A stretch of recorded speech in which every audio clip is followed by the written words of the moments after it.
Here are some thesis statements in relation to questions about the female characters of the play.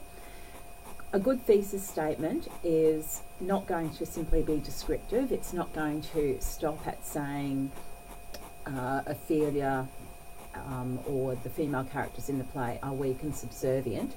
A good thesis statement takes that further and looks at how and why they might be represented as weak and subservient.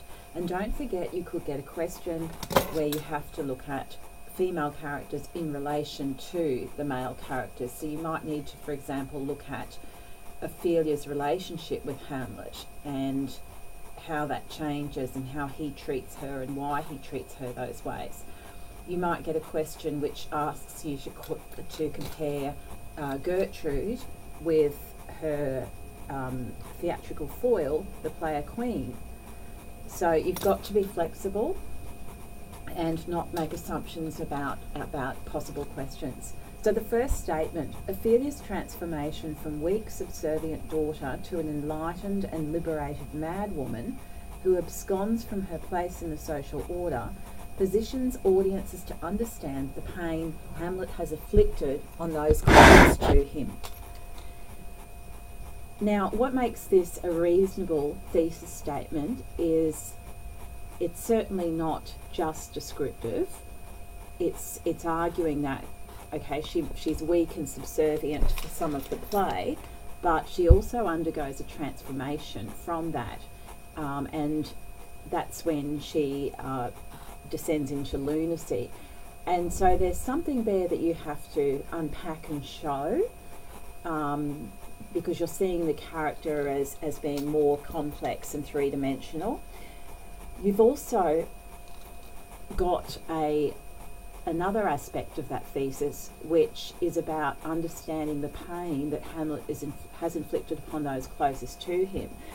And presumably, in the rest of the introduction, this writer would be explaining that Hamlet, as tragic hero, not only suffers but causes suffering to others. And one of the ways we understand the extent of that suffering is in the way that he treats Ophelia. So it's looking at Ophelia in relation to a larger point about Hamlet. The next one, the female characters in Shakespeare's Hamlet are constructed, note the use of literary English terminology there, are constructed in relation to the Elizabethan attitude that a woman's value was defined by her relationships with men. Even when Ophelia appears to find an independent voice through her liberation in madness, her autonomy is undermined by the fact that she is, tragically, marginalised and ignored by the Danish court, reflecting the patriarchal cultural context of the play.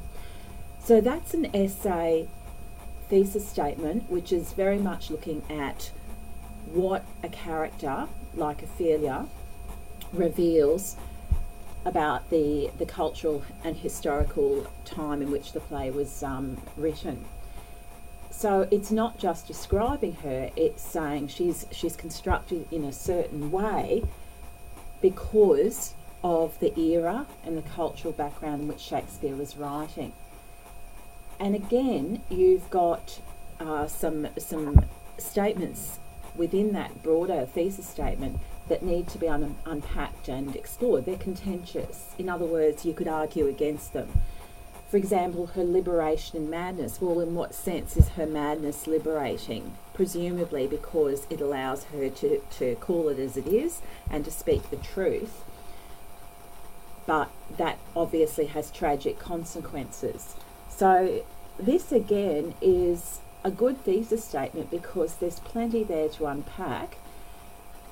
You have opinions here which are matters of opinion, they're matters of contention, so therefore they need to be argued and unpacked. It's not stating the obvious, and it's also using terminology like character construction or constructedness, and that's a term that's on the criteria sheet, and what that's doing is showing that the writer understands here that decisions are made about characters and these decisions relate to the broader themes and the purpose of the play. And, you know, the writer is not making some assumption that the characters are somehow real people, but, you know, she's showing here by using that word constructed that characters are a device, they're a tool. The final thesis statement: the play represents women as fickle, artificial and morally corrupt, reflecting the Elizabethan attitude to women as the source of original sin. Hamlet's propensity to blame his faults on women is symptomatic of his struggle to understand his masculinity. So that's a good example of a thesis statement which looks to be for an essay about the female characters and how they represent Elizabethan attitudes. However, it's also going a bit further and answering that question that any good thesis statement should answer, which is for what purpose, to what end, so what.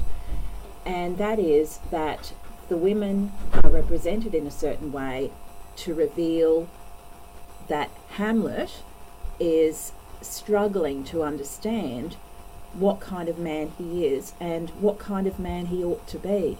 So it's looking at the female characters. It hasn't actually labelled which ones will be examined in the essay, but it's looking at them in relation to Hamlet.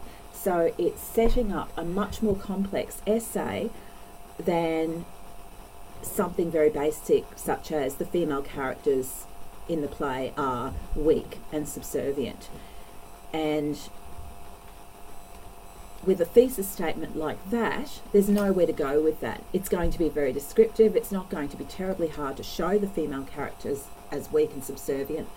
But to what purpose? What big idea is Shakespeare trying to make by constructing the female characters in that way?